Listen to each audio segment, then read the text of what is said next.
हाय।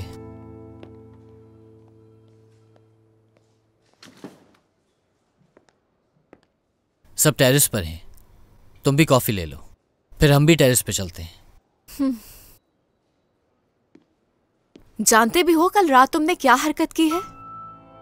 पता नहीं, कुछ समझ ही नहीं आया कि क्या हुआ। मैं बहुत ज्यादा परेशान था, फिर मैंने टैक्सी ली और न जाने मैं तुम्हारे घर तक कैसे पहुंच गया। जो कुछ भी हुआ उसके लिए मैं बहुत माजरत चाहता हूँ तुमसे। और ऐसी हालत में मेरे वालिदैन की कॉल रिसीव करने की हिम्मत कैसे की? न जाने तुमने उनसे क्या कहा कि वो रातों रात इस्तांबुल आ गए। क्या? मेरी कब बात हुई उनसे? हाँ, जानती थी। उस हालत में तुम्हें याद कैसे रह सकता है? अम्मी पापा ने तुम्हारी वजह से क्या कुछ नहीं सुनाया मुझे।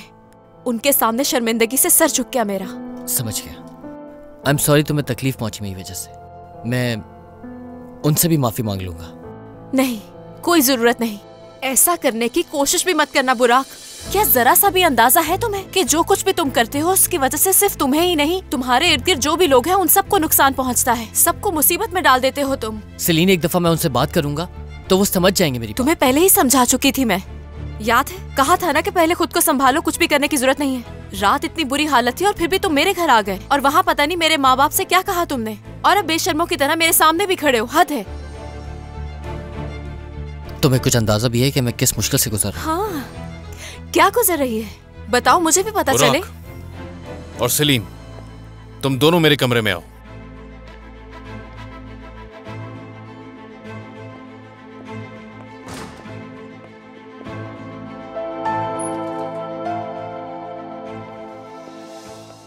दमीर, मैं माफी चाहती हूँ, हम कुछ ज्यादा ही ऊंची आवाज में बात कर रहे थे।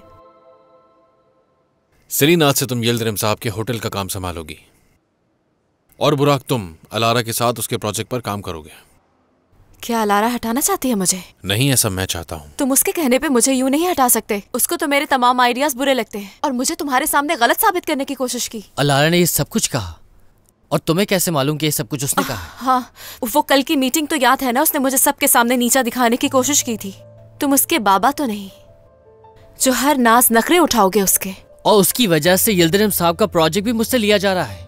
इन औरतों की लड़ाई में पड़ेंगे तो बहुत नुकसान पहुंचेगा। इस कंपनी में टेंडर लाने वाला मैं था। शायद तुम अपनी जिम्मेदारियां ठीक से नहीं निभाते। मैं माफी मांग चुका हूँ, बात को मत बढ़ाओ। क्या तुम्हारी माफी मांगने से सब ठीक हो जाएगा? चुप हो जाओ। सेलिन, तुम्हारे टैलेंट पे किसी को शक नहीं है, लेकिन मैं ये सब सोच समझ के कर रहा हूँ। मैं नहीं चाहता कि कोई मुश्किल हो हमें आगे। अलारा क्लाइंट है हमारी। मैं नहीं जानना चाहता कि तुम दोनों के बीच क्या मसाइल है। इतना वक्त नहीं है मेरे पास। और बुराक, बिजनेस हासिल करने के लिए तुम अपनी हदों से गुजर रहे हो, इसीलिए कंपनी का कोई बड़ा फैसला मैं तुम्हारे हाथ में नहीं दे सकता जब तक तुम्हारी कारकर्दगी बेहतर ना हो जाए। यकीन है तुम दोनों मेरी बात अच्छी तरह समझ गए होगे। बेहतर है अब सारा ध्यान काम पर दिया जाए। चलो बुराक, हमें लोकेशन पे निकलना है।